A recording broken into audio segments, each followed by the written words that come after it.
नमस्कार, मैं डॉक्टर आशीष कुमार श्रीवास्तव हूँ, सीनियर कंसल्टेंट न्यूरोसर्जन और दिल्ली में कार्यरत हूँ। आज थोड़ी सी बात करते हैं थोरैसिक स्पाइन के बारे में। थोरैसिक स्पाइन की बनावट थोड़ी सी विशिष्ट है। इससे हमारी पसलियां जुड़ी रहती हैं, तो ये आसानी से टेढ़ी मेढ़ी नहीं होती है। लेकिन जैसा कि आप समझ सकते हैं, क्योंकि पसलियां जुड़ी हुई हैं, इसलिए हमारे छाती और पेट के अंग जो है इससे सुरक्षित रहते हैं। फेफड़े, हमारा हृदय, पेट का कुछ हिस्सा, किडनियों का कुछ हिस्सा, ये सब अंग जो है थोरैसिक स्पाइन से और लंबर स्पाइन के ऊंचे वाले हिस्से से सुरक्षित रहते हैं, उससे उनको सुरक्षा मिलती है। लेकिन बीमारियां थोरैसिक स्पाइन में भी होती हैं। आमतौर पे इस हिस्से में चोट कम लगती है, लेकिन प्रोटीन और कैल्शियम की कमी से होने वाली बीमारी ऑस्टियोपोरोसिस इस हिस्से में काफी पाई जाती है, विशेषकर बढ़ती उम्र के लोगों के अंदर। इसके अलावा टीबी की बीमारी जो है इस हिस्से में पाई जाती है। और यदि हमारे प्रोस्टेट में या कहीं और कैंसर है, तो वो कैंसर फैल के भी जो है थोरैसिक स्पाइन के हड्डियों में जाता है, जिसको मेटास्टेसिस कहते हैं। अब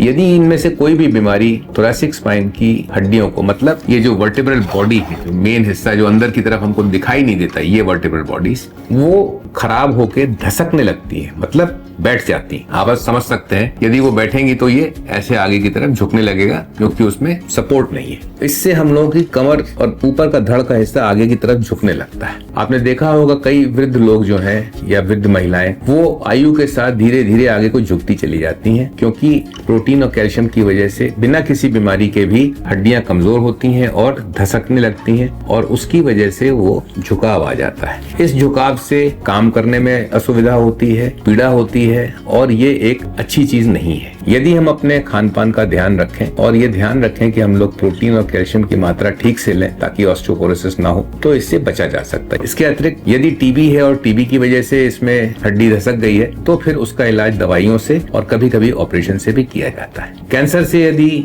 ये हड्डियां प्रभावित हो गई हैं, तो हमको जो कैंसर की जगह है वहां का इलाज करना पड़ेगा। और यदि झुकाव बहुत ज्यादा है या हड्डी बहुत धसक गई है और नसों को दबा रही है, स्पाइनल कॉर्ड को दबा रही है, तो फिर ऑपरेशन से उसको हल्का करना पड़ता है। इसके अतिरिक्त आपने देखा होगा बहुत से लोग जो है, उनकी रीढ़ की हड्डी जो है विशेषकर थोरैसिक एरिया में टेढ़ी मेढ़ी होती है, मतलब सीधे होने के बजाय कोई सी शेप होगी या एस शेप होगी।